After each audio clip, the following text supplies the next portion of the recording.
فيديو جديد من سلسلة تعليم فن الكونكريت خطوة بخطوة من الصفر للاحتراف.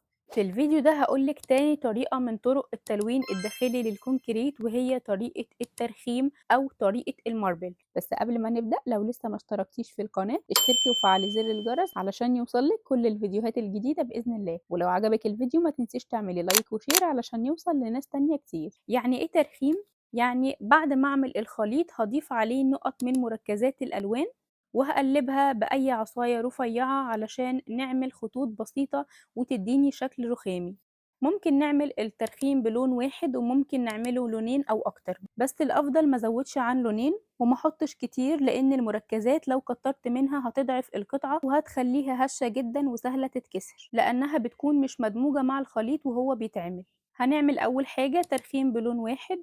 أنا عملت الخليط زي ما عملناه قبل كده، واخترت القوالب اللي أنا هاصُب فيها وجهّزتها. هاجيب بقى اللون النبيتي ده اللي أنا هاعمل بيه، وهارُج الإزازة كده الأول، وبعدين هاحُط نُقط منّه بطريقة عشوائية على الخليط، وبعصاية رفيّعة هادمج بالراحة النُقط دي مع بعض كده علشان تعمل لي خطوط بالشكل ده، وهو ده بيكون شكل الترخيم. وهنصُب بقى القوالب بنفس خطوات الصَب اللي كُنّا بنصُب بيها قبل كده.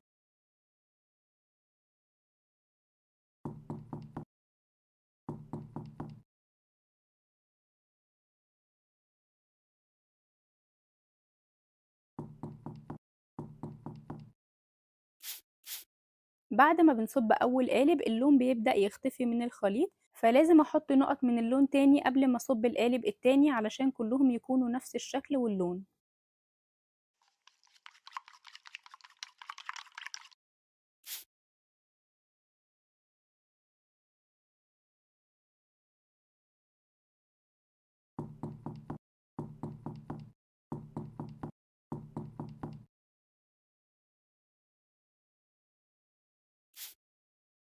وهعمل كده برضو قبل ما أصب الفازة، هحط نقط من المركز وهدمجها وهصب.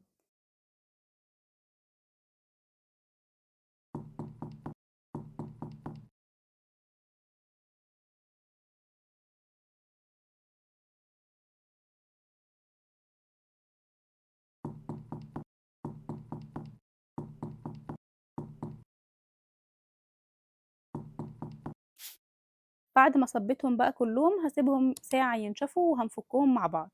كده بعد ما نشفوا هنخرجهم بقى من القالب ونشوف الشكل اللي هيطلع. بصوا شكلهم طالع عامل ازاي، اكنه رخام بالظبط. فكرة الترخيم بتعتمد على الاسلوب العشوائي، ان احنا بنصب ومش عارفين القطعة هتطلع شكلها عامل ازاي. احنا بنبقى عارفين لونها بس، لكن الشكل بتاعها بيكون عشوائي في الاخر. والطريقة دي بتكون حلوة وممتعة جدا وبتخلينا متحمسين نشوف الشكل بعد ما يطلع. وميزة بقى التلوين الداخلي ان القطع بعد ما تطلع من القالب كل اللي هتحتاجه حاجتين بس. اول حاجة هي الصنفرة، وتاني حاجة بعد ما القطعة تنشف خالص هتحتاج الورنيش. مش هتحتاج إنها تتلوّن ألوان خارجية، لإن هي متلوّنة جاهزة وإحنا بنصُب.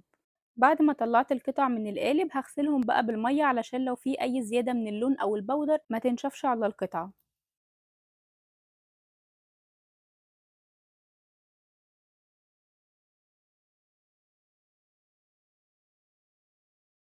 وهاعمل بقى الكوستر ده برضه ترخيم بلون واحد. أنا اخترت اللون الأخضر وهاعمل بيه، هاضيف نُقط من اللون وهادمجها بالراحة وهاصُب في القالب.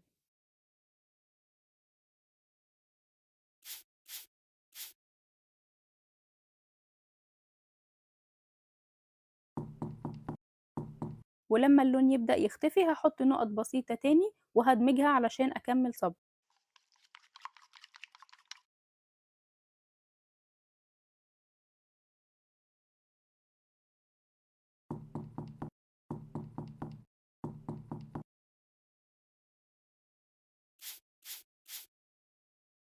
بعد ما صبيته هاسيبه ساعة ينشف وبعدين هنفُكه. وده الشكل اللي طلع، بجد شكله روعة وحلو جدًا أكنه رخام بالضبط. وده كده شكل الكوستر بعد ما غسلته. وطبعًا الكوستر الرخامي ده أو أي حاجة هنصُبّها تلوين داخلي، القطعة بعد كام يوم لمّا تنشف لونها هيكون فاتح شوية عن لونها بعد ما طلعناها من القالب. هنعمل بقى الترخيم بلونين. اختاروا أي ألوان عايزينها واعملوا بيها. أنا حطيت نقطة من اللون الأسود ونقطة من اللون الأصفر الجملي وهادمجهم بالراحة مع بعض. وهاصُبّهم في القالب.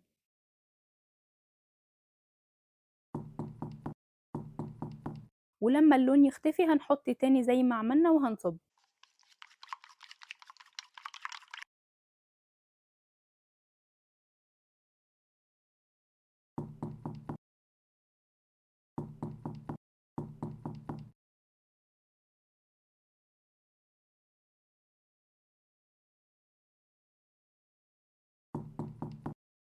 هاسيبهم بقى ساعة ينشفوا وهنفُكّهم من القالب.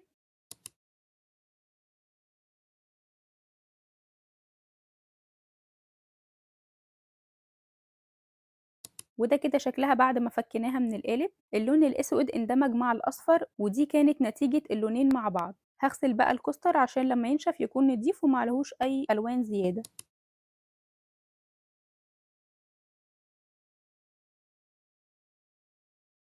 هنعمل برضه كُستر تاني بس بألوان تانية.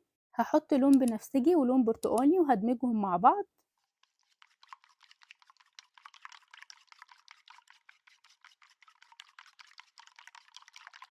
وهابدأ بقى إن أنا أصُب القالب.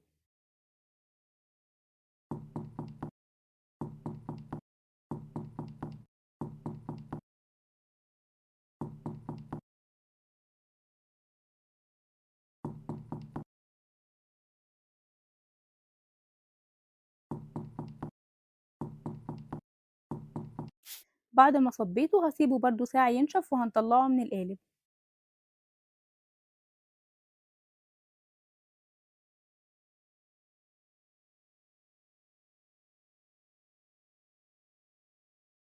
وده كده شكله بعد ما طلّعته. هنغسله برضه بالمَيّة زي ما عملنا في الباقي. وده كده بقى شكله الأخير. طبعًا الترخيم بلون واحد بيكون أفضل وأحلى لإن اللون بيبقى واضح فيه أكتر، لكن لمّا بنعمل ترخيم بلونين الألوان أثناء الصَّب بتندمج مع بعض وبتطلّع ألوان تانية أو بتبقى فاتحة أوي عن اللون الأصلي، وكمان لسه هي لمّا تنشف بعد كام يوم هتبقى فاتحة أكتر عن ما صبيناها. وبس كده دي كانت طريقة الترخيم أو طريقة الماربل. لو وصلتوا لحد هنا من الفيديو أتمنى تعملوا لايك وشير علشان الفيديو يوصل لناس تانية كتير. ولو انتِ بقى ناوية تبدئي الكونكريت صح من الصفر وتحوليه لمشروع خاص بيكِ، أنا عاملة كورس كامل هيعلمِك الكونكريت خطوة بخطوة، ولو حابة تعرفي تفاصيل أكتر هاسيب لِك اللينك في صندوق الوصف وكمان في أول كومنت.